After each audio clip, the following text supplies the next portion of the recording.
Hello friends आज का हमारा वीडियो का टॉपिक है ड्राइव इंस्टॉलेशन के लिए हमें उसमें कौन से बेसिक पैरामीटर्स डालना होते हैं, उनका क्या मतलब होता है। आज के वीडियो में हम सीखने वाले हैं।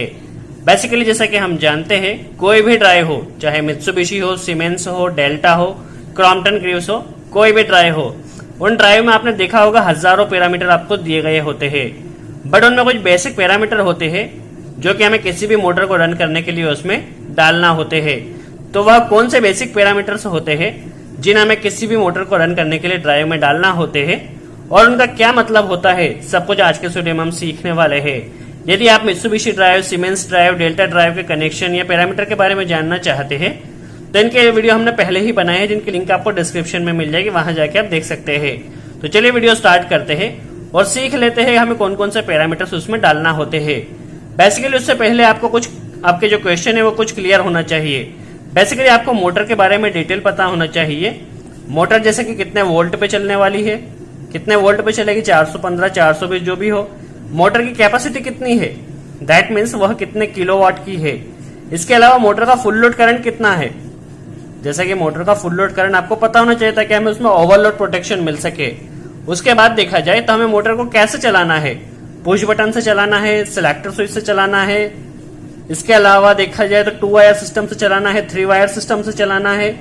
और इसके अलावा देखा जाए तो हमें मोटर की स्पीड कैसे कंट्रोल करना है, पोटेंशियोमीटर से करना है या फिर ड्राइव से करना है।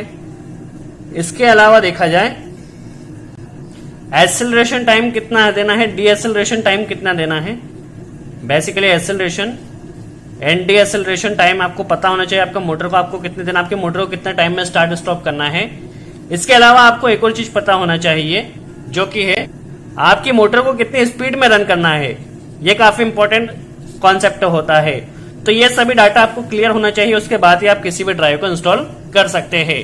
चलिए अब हम सीख लेते हैं। सबसे पहले यदि हम फॉर एग्जाम्पल देखें, यदि हम मित्सुबिशी ड्राइव को लेकर चल रहे हैं, मित्सुबिशी ड्राइव हमें इंस्टॉल करना है तो हम किस तरह कर सकते हैं। बेसिकली मित्सुबिशी ड्राइव में देखा जाए तो एक नंबर जो होता है उसकी स्पीड का पैरामीटर होता है। हमें मोटर की स्पीड कितनी रखना होती है। बेसिकली मित्सुबिशी में एक नंबर उसका पैरामीटर होता है, P1 जो होता है वह मोटर की स्पीड होती है। हम सपोज इसमें 50 हर्ट्ज सेट किया है तो जो हमारी मोटर है वो 1 सेकंड में इस तरह 50 राउंड साइकिल कंप्लीट करेगी। बेसिकली एक नंबर उसका जो होता है वो होता है इसके पैरामीटर स्पीड के लिए होता है। जो 2 नंबर स्पीड होता है वह मैक्सिमम स्पीड होता है। हम यहाँ पे मित्सुबिशी को लेके चल रहे हैं, आप कोई भी ड्राइव ले सकते हैं, उसका पैरामीटर आपको मैनुअल में मिल जाएगा। मैनुअल में आप ये पैरामीटर देख लीजिए, स्पीड का, मैक्सिमम स्पीड का। बेसिकली P2 होता है मैक्सिमम स्पीड। सपोज हमने मैक्सिमम में 60 हर्ट्ज सेट कर दी है तो हम जब स्पीड 1 से कितना भी बढ़ा ले, 60 हर्ट्ज से 60 हर्ट्ज से ज्यादा नहीं कर सकते। ये हमने मैक्सिमम स्पीड सेट कर दी है, इससे ज्यादा हम स्पीड को कभी नहीं बढ़ा सकते। इसके बाद आता है जो 7 नंबर पैरामीटर होता है, एक्सेलरेशन टाइम होता है। जो P7 होता है वह क्या होता है, एक्सेलरेशन टाइम होता है। ये काफी इंपॉर्टेंट होता है। सपोज हमने यहाँ पे 50 हर्ट्ज मोटर की फ्रीक्वेंसी सेट की है तो जब हम मोटर को स्टार्ट करेंगे तो वो धीरे धीरे रन करेगी। तो 50 हर्ट्ज आने में जितना टाइम लगेगा मोटर की स्पीड को, मोटर को फुल स्पीड में जितना आने में टाइम लगेगा वो उसका एक्सेलरेशन टाइम होता है। नॉर्मली 3 सेकंड 4 सेकंड इसमें सेट किया जाता है। तो आपको एक्सेलरेशन टाइम आपको पता होना चाहिए कि मोटर कितने टाइम में स्टार्ट होने वाली है। उसके बाद आपको उसमें डीएक्सेलरेशन टाइम डालना होता है जो कि बेसिकली P8 में मित्सुबिशी D700 में दिया गया होता है। क्या होता है डीएक्सेलरेशन टाइम। सपोज हमने हमारी मोटर को स्टॉप की तो स्टॉप करने के बाद हमारी मोटर कितने टाइम में स्टॉप होना चाहिए। सपोज अभी 50 हर्ट्ज में रन कर रही है, हमने इसे स्टॉप किया तो 50 हर्ट्ज से 0 हर्ट्ज ये स्टॉप होने में जितना टाइम लगता है वो उसका डीएक्सेलरेशन टाइम होता है। ये काफी इंपॉर्टेंट होता है, ये भी आपको ड्राइव में डालना होता है। इसके बाद अगली चीज जो आपको डालना होगी वो होगी मोटर का फुल लोड करंट कितना है, जो कि P9 में मित्सुबिशी में आपको दिया गया है। सपोज हमारे पास कोई 5 HP की मोटर है तो 5 HP की मोटर के लिए बेसिकली देखा जाए 7.5 एम्पेयर होता है तो हम 7 एम्पेयर यहाँ पे एग्जांपल यहाँ पे सेट कर देते हैं। तो आपके जितने भी मोटर है उसका आपका फुल लोड करंट पता होना चाहिए।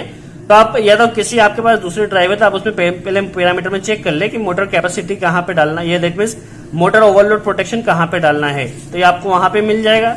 इसके अलावा यदि आपको अगला पैरामीटर देखा जाए तो जो आपको डालना होगा ये काफी इंपॉर्टेंट तो नहीं है बट जरूरी है। यदि आप चाहते हैं कि कोई अदर पर्सन आपके ड्राइव के पैरामीटर को चेंज नहीं कर सके तो इसके लिए हर ड्राइव में कुछ ना कुछ लॉक अनलॉक पैरामीटर होता है। तो आप क्या कीजिए, लॉक एंड अनलॉक पैरामीटर भी आप पहले चेक कर लीजिए आपके ड्राइव में लॉक एंड अनलॉक पैरामीटर कहाँ पे दिया गया है। नॉर्मली जो आपको मित्सुबिशी ड्राइव होता है उसमें 77 नंबर पे लॉक एंड अनलॉक पैरामीटर दिया गया है। तो इसमें आप सेट कर दीजिएगा आपकी मोटर ड्राइव को लॉक करना है या अनलॉक करना है। इसके बाद यदि देखा जाए तो एक और जो इंपॉर्टेंट चीज आती है वो आती है आपका motor operation mode, that means operation mode. आपको ऑपरेशन किस तरह करना है इसी पैरामीटर में आपको सब कुछ आपको मिलेगा। तो आप जब भी ड्राइव को किसी भी इंस्टॉल करें तो ऑपरेशन मोड या फिर आप देख सकते हैं operation mode selection parameter, operation mode selection parameter में आपको यहाँ पे सारे डाउट आपके क्लियर होने वाले हैं कि आपकी मोटर को आपको 2 वायर सिस्टम में चलाना है, 3 वायर सिस्टम में चलाना है, मोटर को पोटेंशियोमीटर से चलाना है, स्पीड पोटेंशियोमीटर से कंट्रोल करना है या ड्राइव के डायरेक्ट कीपैड से कंट्रोल करना है। इसके अलावा देखा जाए तो पुश बटन से रन करना है, सिलेक्टर स्विच से रन करना है। तो ये सभी चीजें आपको मिलेगी, वो मिलेगी ऑपरेशन मोड सिलेक्शन में। तो आप ऑपरेशन मोड सिलेक्शन का पैरामीटर जरूर देखिए, मित्सुबिशी में से 79 पैरामीटर में दिया गया है।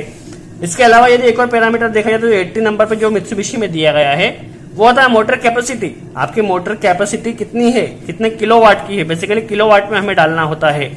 आपकी मोटर कितने किलोवाट की है, या किसी मोटर में किसी ड्राइव में वॉट में भी दिया गया होता है। तो पहले आप चेक कर ले आपकी जो मोटर है वो मोटर की नेम प्लेट पे आपको पता चल जाएगा कितने किलोवाट की मोटर है।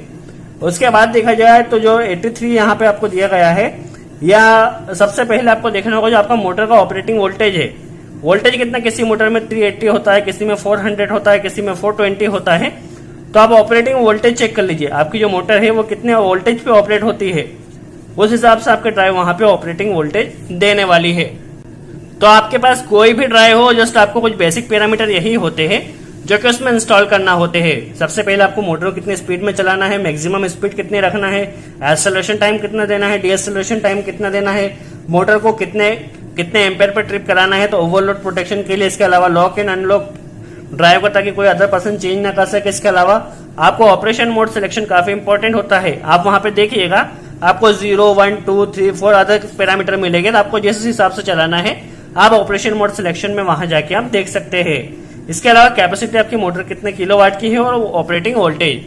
तो आप किसी भी ड्राइव में यदि इतने पैरामीटर डाल देते हैं तो आपकी ड्राइव जो है वो काफी आसानी से रन हो सकती है। यदि आप अदर ड्राइव के कनेक्शन या पैरामीटर सेटिंग देखना चाहते हैं तो वीडियो आपको हमारे चैनल पे मिल जाएगा, वहां जाके आप देख सकते हैं। सो फ्रेंड्स आज के लिए इतना ही। आई होप आपको वीडियो अच्छा लगा हो। सो फ्रेंड्स आज के लिए इतना ही।